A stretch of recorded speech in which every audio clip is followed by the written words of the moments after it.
So I found a video titled "I'm worried ZZZ may have better combat than Wuthering Waves," and so I'm just gonna say, like, I'm not gonna act like I know everything about Wuthering Waves combat because I got 0 stars in TOA. But ZZZ combat, I would say I know pretty well. So we're gonna see why he thinks ZZZ's combat is better than Wuthering Waves. It's from this dude called Hoyo Cuck Casual. So we're gonna check it out. Overwhelming to be very approachable for the average gamer like Devil May Cry.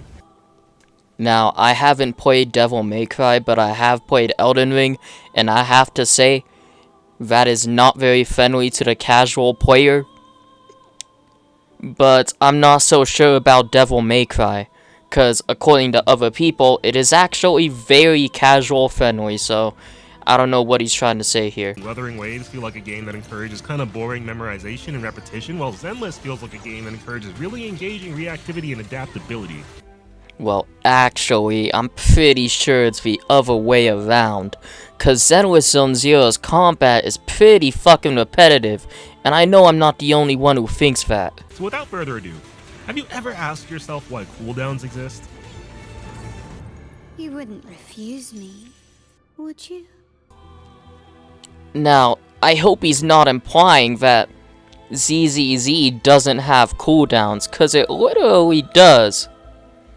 I'm pretty sure once you do like 3 EX special attacks, you have to generate enough energy by spamming basic attack to do another 3 EX special attacks, which is literally a cooldown, and then to do your ultimate, you have to generate 3000 decibels, which is also a cooldown. So, I don't know what he's trying to say here, but let's just keep watching this, because maybe he's not saying ZZZ doesn't have cooldowns, because it does.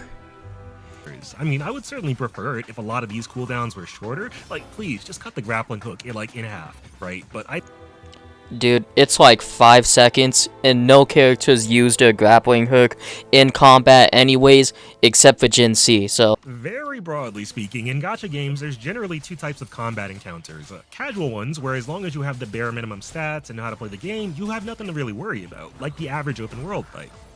And serious ones where even if you have the gear, you'll need to fully utilize the potential of your entire team to get the job done, like you'll see in most in-game activities and lengthier elite and boss encounters.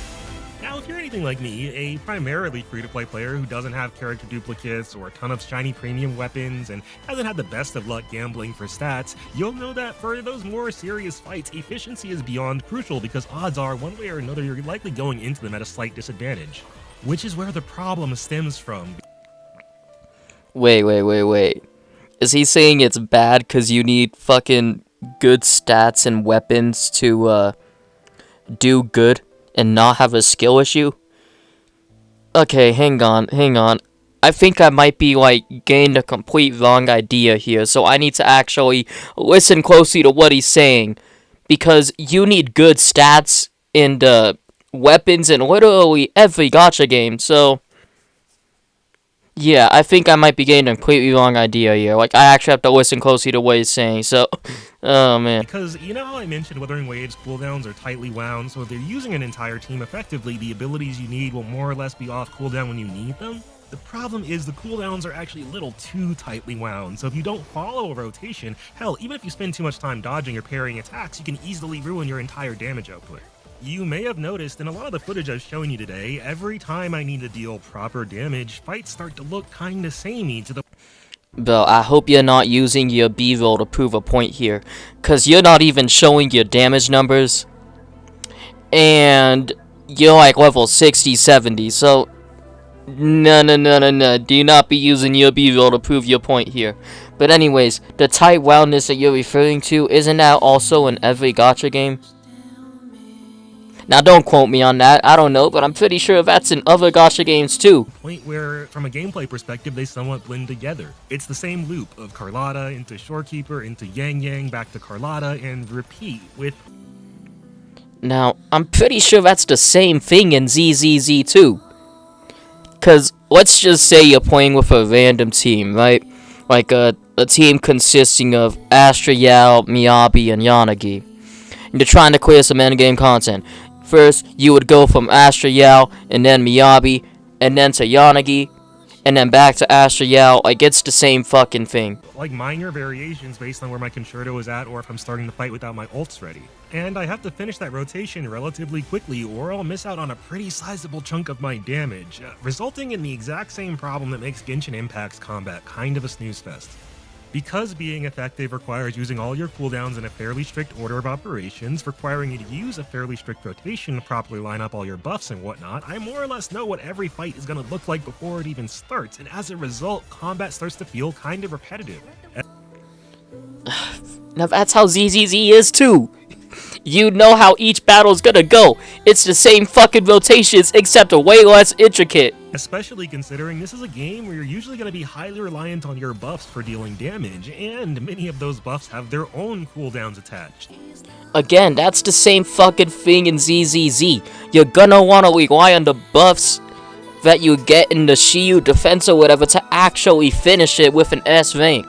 Not to mention, a lot of those buffs can only be passed to the next character coming on field, or they tend to get lost as soon as that character swaps back off field, and the game rarely shows you all of your active buffs in the first place. That's not true at all. Look at the bottom of your fucking screen. The buffs are showing right there, bruh. It's making them hard to keep track of. I don't know about you, but I don't want to have to keep tabs of a bunch of invisible timers in my head while I'm trying to go toe-to-toe with crap. But it's not an invisible timer. It disappears when the buff is gone. Just look at the bottom of your fucking screen. It's pretty easy to understand, dude. So at all times, I feel like kind of boxed in by the devs because they just insist you approach fights with relatively rigid combos and strategies if you want to do well. To be fair, there's absolutely more nuance to the rotations and Wuthering Waves than there is in Genshin, and I've got a lot of love and respect for how much additional room there is for player expression when it comes to creating your own rotation that suits your personal playstyle preference as opposed to purely what's most optimal. For example, even though I love Yang Yang, she's not Carlotta's ideal partner, but because she's one of my favorite characters, I'm able to comfortably shift the way I use my Carlotta to adapt to integrating Yang squared into my rotations. That's great, but it doesn't make the core experience any less repetitive. You still kind of have to follow a rotation, you just have more options when it comes to finding your own. So I mean, it will take longer to get bored of, but I don't entirely... Again, that's the same fucking thing in ZZZ. I'm gonna have to go back to my old point. You're gonna want to go from Astra Yao, and then Miyabi, and then to Yanagi, and then back to Astra Yao. It's the same fucking thing, the same fucking team rotations, except way less intricate and way more easy to understand.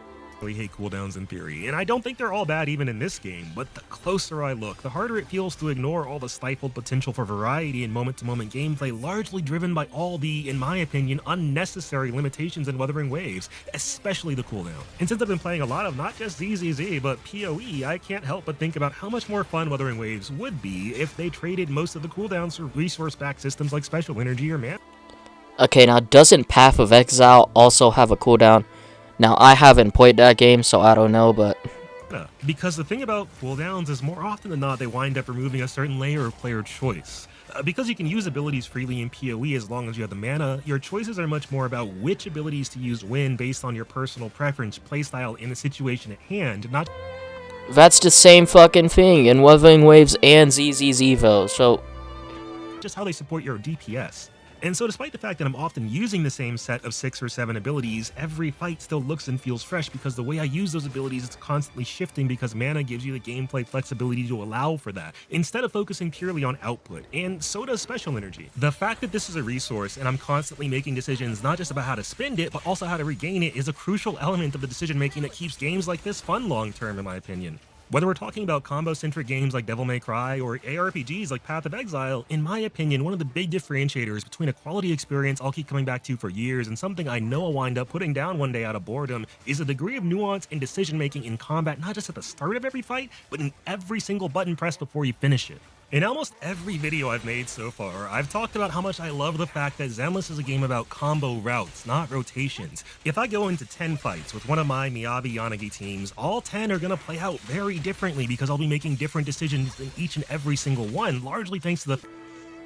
No you don't, but first you do your Miyabi EX special attack, and then an ultimate, and then you do your Yanagi EX special attack and ultimate, or I guess you could also do it the other way around. Oh my god, with your Wanagi EX special attack and ultimate, and then you do your Miwabi EX special attack and ultimate. Bro, that's so unique. Dude, that is so unique. Oh my god. The fact that a resource like special energy allows for more situational decision making than cooldowns do. Throughout every fight, I'm making decisions like which stance to use with Yanagi, not just driven by my buffs, but based on which is best suited to countering the enemy in front of me. But that's the same fucking way in Wuthering Waves. Like, dude, anything you can say about Zenless Zone Zero's combat can also be said about Wuthering Waves' combat, so... I'm using Bernice's special attack, not just for damage and anomaly buildup, but for the sake of dancing in and out of the iframes to keep my characters safe. I'm priming bosses with Miyabi, prepping them so I can guarantee a freeze right before they would recover from stun, so I can give myself enough time to land a second tactical nuke and close out the fight. And for better or for worse, I think this stun DPS phase is kind of the perfect example of where the core difference between Wuthering Waves and Zenless is, because the stun DPS phase is where Zenless's combos can also get a lot more rigid. You've got a very small window of time to dish out the bulk of your damage after all, and so that's how Wuthering Waves is too. You deal most of your damage while the enemy is stunned. Especially with burst DPS characters like Juyen, you kinda have to use fairly static combos to be effective. But that's a very brief, 10-ish second window of time, and everything about the rest of the fight is still constantly shifting. Not to mention how much additional variety there is in deciding which combo route to use during stun on the fly, based on things like how close you are to freeze, for example, or what phase of the fight you're in. And the problem with Wuthering Waves is that to an extent, entire fights feel like that stun DPS phase, but with less nuance low-key. They're just a matter of pressing the right buttons in the same order as you always do when the enemy you're fighting and their moveset is almost an afterthought as long as you're properly babysitting your cooldowns in Concerto. Which is a big part of the reason you're not going to see me quick swapping like Wallenstein anytime soon, because if you're a high skilled player, the input complexity is kind of a non-issue, right? Because this is a fairly simplistic game at the end of the day. But as soon as you clear that barrier of entry, quick swapping trivializes fights even further, because whatever the enemy is doing really doesn't matter. If they're even allowed to move in between all the time slows and freezes, the way swapping tends to reposition you out of the range of attacks on top of all the iframes you get from playing like that mean that as long as you can execute your rotation, there are very few enemies that can really do much to stop you, to the point where realistically speaking, I bet you could easily just blindfold yourself and just roll most bosses that don't have random invulnerability phases as long as your rotation is on point. You can do Zenless Zone Zero's combat blindfolded too. Once you hear the ding, you dodge or you parry. It's that fucking easy. And after writing that, I looked that up because I was curious, and yeah, it does seem pretty easy. Like, look at how little the boss fallacy moves. Like, no shade to the creator, it's a cool video, homie is very good at the game, bravo, but... Yeah, definitely way better than you. And me too. PoE, and on some level, it often just feels like I'm going through the motions in Wuwa. Like, have you ever been watching like some shonen anime where a couple of bros bond over having a conversation with their fist? As silly as it may sound, at face value, I do think a good fight is a lot like a good conversation, and good conversations require input from both sides. With that in mind, ZZZ's gameplay feels like a really engaging push and pull, a heated back and forth debate between you and the enemy.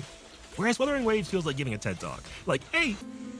Now, I don't know if this is rage bait, if he's being serious, but like, I mean, the guy only posts ZZZ content, so...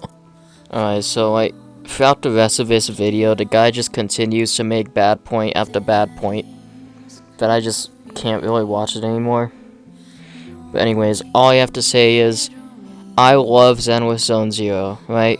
I play a lot of Zenless Zone Zero. I've been playing Zenless Zone Zero since the release of 1.4. So I haven't played Zenless Zone Zero as long as I've played Wuthering Waves, but I do really enjoy Zenless Zone Zero, and I think the combat is amazing. But I can also acknowledge that the combat in that game is repetitive, right?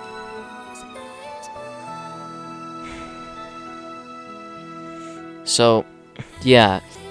In conclusion, both games are good. Both games are amazing. But Zenless Zone Zero's combat is nowhere near better than Wuthering Waves' combat.